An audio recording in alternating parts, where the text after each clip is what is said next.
Kaiju número 8, episódio 21, estamos caminhando para a reta final desse anime. Provavelmente, eu acho que a temporada já está acabando. Temos até agora o episódio 21 e 22. Provavelmente o episódio 23 deve ser o último, que deve sair na semana que vem.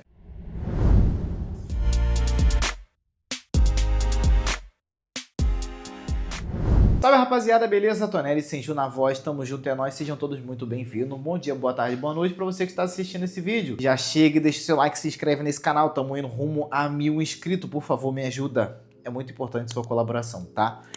Vamos continuar o nosso resuminho que a gente fez do episódio 19 e 20. Vamos agora para o episódio 21.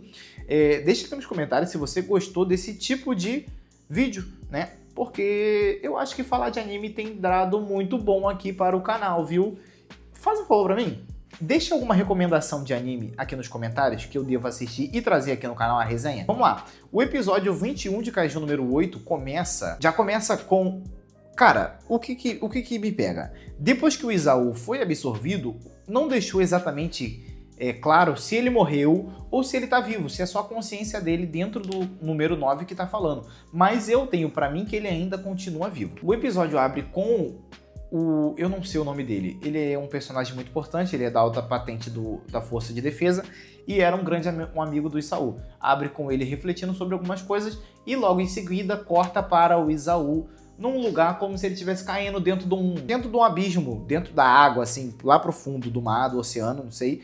E mostra ele pensando que ele já está se esforçando em segurar por muito tempo a consciência, mas ele está perdendo a consciência. Bom, o corpo dele já foi absorvido, agora só resta a consciência ser completamente dominada. Então a gente tem ali o treinamento do Kafka. O Kafka está treinando algo que o Hoshina passou para ele, uma técnica de combate da Força de Defesa, que foi aprimorada pelo Isao. E temos a aparição da Kikoru. Ela aparece ali para falar com o Kafka, porque ele acabou se lesionando durante o treino. Ele acha que ela vai zombar dele, mas ela acaba falando que é uma coisa que o pai dela fazia repetidamente, que é o treinamento específico da Força de Defesa. E eles têm toda uma conversa ali, né, sobre isso, e ela entrega o celular para o Kafka, que ele não estava podendo ter acesso ao telefone, porque como todo mundo descobriu há pouco tempo que ele tinha a habilidade de se transformar em Kaiju, né, que ele manteve isso em segredo, escondido de todo mundo por algum tempo. Só quem sabia disso era o Reno, que é amigo dele desde antes deles entrarem na Força de Defesa, quando eles trabalhavam lá na parte de remoção do resto de Kaiju que fica pelo campo de batalha. É isso, eu acho que é a melhor descrição que eu posso fazer.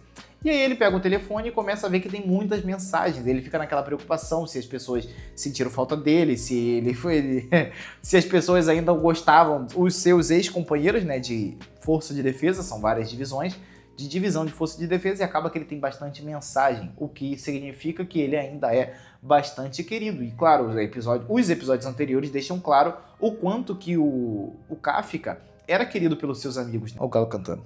Porque todo mundo ali fez algo para tentar ajudar o Kafka a não ser destruído. Porque, como eu falei, além dele ser um humano que se transforma em Kaiju, ele ainda tem o lado humano que ele é muito bom. Ele é um ser humano bom. E ele quer ajudar o máximo de pessoa possível.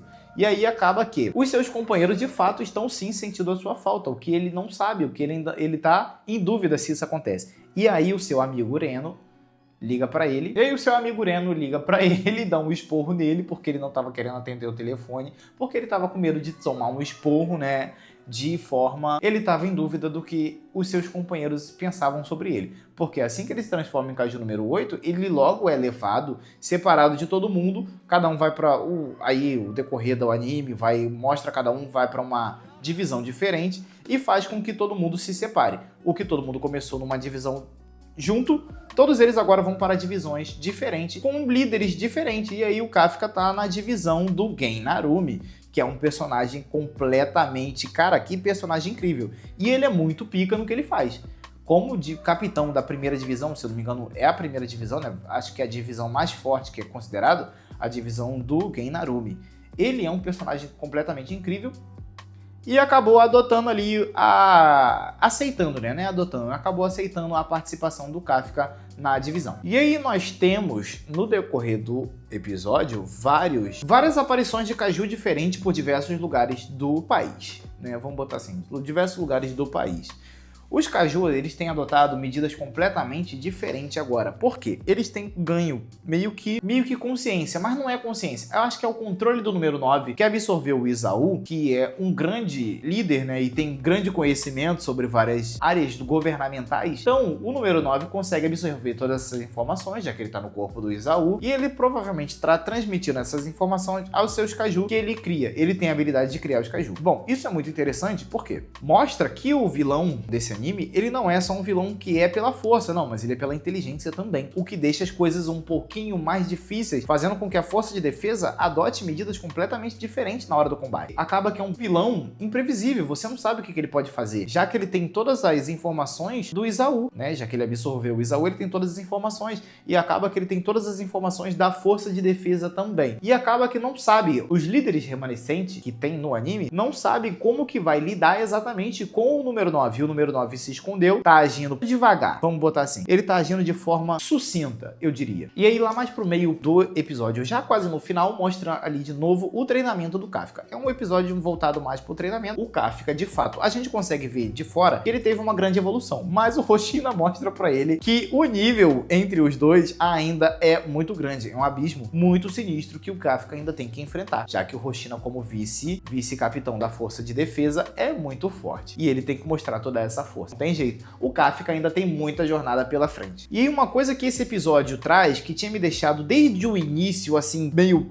Porra, por que isso não acontece logo? É o contato do Kafka com a capitã Ashiro, já que eles são amigos de infância e ela, depois que ela se tornou capitã da Força de Defesa, que era o sonho do Kafka quando criança, ser o capitão da Força de Defesa e proteger as pessoas, eles não tiveram um contato mais íntimo, já que eles eram amigos de infância. Ela só tratava ele como soldado e ele tentava se aproximar dela, mas ele não pode. Ele tem que se comportar como soldado e tratar ela de fato como capitã. E esse episódio traz esse contato mais próximo dos dois pela primeira vez ali, mostrando que eles... Pô, porque o que o anime passa desde o início é que ela esqueceu quem ele é, sabe? E mostra agora nesse episódio que ela de fato se lembra quem ele é e lembra da vivência deles quando eles eram criança. O que deixou tudo muito mais legal. Eu achei essa... Bom, é uma coisa um pouco sentimentalista, de fato, mas, assim, pra quebrar um pouco a imersão sinistra, né, sombria do anime ali, mostra essas cenas, né, esses pequenos detalhes que você acaba deixando às vezes passar, mas a gente tá aqui pra isso, pra poder trazer detalhadamente o resumo e falar pra você aí o detalhe do episódio. Porque tem que ter essa quebra de imersão, porque senão fica uma coisa muito ali séria, você fica, tipo, desperta muita ansiedade em ver o confronto final. E aí tem que vir essa coisa mais lenta para dar uma reduzida no ritmo, para poder fazer a gente respirar um pouco também, né? Igual eu agora, gravando esse vídeo aqui sem parar. A gente tem que respirar um pouco. Isso acontece um pouco, que eu me lembro, falando assim de kaiju, né? De monstros gigantes, acontece em Shingeki no Kyojin, que é um anime frenético desde quando começa, cara. É o frenesi ali supremo, velho. É tipo, não tem pausa, e vai embora. É só frenesi, frenesi, frenesi direto. E o anime, os animes no geral, precisa ter esse respiro, precisa mostrar o lado humano da coisa também, eu diria. Não é só o combate, o combate, o combate. Porque senão acaba que se torna um mundo vazio, onde é só o combate que acontece. Acaba se tornando um anime vazio, sem conteúdo. Se for só combate, a gente só assiste só a luta. E é isso. Mas tem que ter toda essa imersão na questão sentimental para mostrar que o anime funciona. E é como eu falei, é uma obra muito rica que traz ali todos os personagens com vida própria, sabe? É uma obra que pelo menos me ganhou, sabe? Tipo assim, eu achei bem... Pro anime de temporada, é o que eu falei, tá cumprido o papel, que é me divertir. E aí o episódio 21, ele fecha numa pegada muito sombria, que é tipo, a aparição de uma menininha no centro da cidade e ela começa a atacar as pessoas, ela simplesmente oblitera as pessoas ali no centro da cidade e ela libera o grito, que provavelmente é pra alertar os outros kaiju. E assim fecha o episódio 21. E aí a gente faz o quê? Pula pro episódio 22, que a gente já tem disponível. E aí por que eu digo que o anime tá caminhando para o final? Porque o episódio 22, ele começa ali numa ceninha de um casamento, que provavelmente é dos ex-companheiros do Kafka, lá da divisão de limpeza, como eu falei. Ele era responsável pela retirada dos resíduos dos kaiju mortos em batalha. E o anime começa ali numa cena de casamento, tudo mais, que o Kafka foi convidado para ir. E o que acontece? Corta logo para várias cenas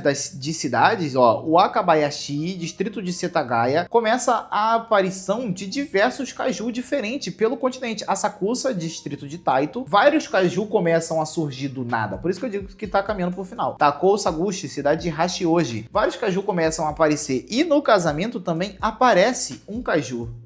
Por que eu digo isso? Porque os kaiju eles começam a aparecer em diversos pontos diferentes e pontos muito importantes. E lá na cena do casamento, como eu falei, o anime começa o episódio começa na cena do casamento. E na cena do casamento também aparece um kaiju. E o kaiju ele vai pra pegar a noiva. E aí simplesmente chega ele. Genarumi chega farmando aura, né? É o... Como é que eu posso dizer? É o título do momento. O Aura Farming. Cara, é muito maneiro, né? Muito incrível. O Genarumi chega simplesmente mostrando por que ele é o capitão da divisão 1 e todo mundo respeita ele. Porque ele é simplesmente incrível e muito fodão. Isso é um fato. E aí a gente tem o Genarumi obliterar o kaiju e começa a obliterar todos os outros kaiju que estão em volta. E aí começa uma cena muito maneira. Todos os capitães de divisões, eles começam a aparecer e a mostrar ali por que eles são capitães, né? O anime tem que mostrar essa ceninha também de tipo, Aura Farming. Tem que mostrar a cena do Aura Farming de cada um, né? Pra poder mostrar que a força de defesa tem pessoas competentes para o serviço de diversos lugares. Porque os kaiju estão aparecendo em diversos lugares diferentes e mostra que a força de defesa também tem soldados capazes de proteger todo mundo. E aí a gente pula para a Kikoru Shinomiya. Ela vai usar o que é o traje da mãe dela. Eu não sei o nome da mãe dela, tá? Me desculpa. Mas é o traje do número 4. Traje esse que tá sem usar, acho que há mais de 10 anos. Porque é o traje que a mãe dela usava e agora ela vai usar também. Porque, cara, a Kikoru pra mim ela é uma personagem muito incrível. Ela já tem a porra de um machadão muito brabo, que eu acho que também é uma arma numerada, o machado dela. E agora ela tem um traje de batalha numerado também. Cara, tipo assim, deram poder pra personagem absurdo, velho. Absurdo. Muito absurdo o poder dela. Então ela chega no campo de batalha também, simplesmente sinistra, numa cena muito incrível que ela já chega obliterando todo mundo. Cara, agora eu fiquei em dúvida. Qual é a arma qual é o número do machado? Qual é o número do machado da Kikoru? Eu sei que o traje agora é o número 4 e o número do machado eu não vou me lembrar. E por que eu digo que pode ser, a gente pode estar caminhando para o episódio final? Porque muitos kaiju apareceram e aí o Hoshina, vice-capitão vice-capitão lá da divisão da Ashiro, ele passou a usar o traje do número 10. E o número 10 é um caso muito interessante porque ele é um traje que tá vivo.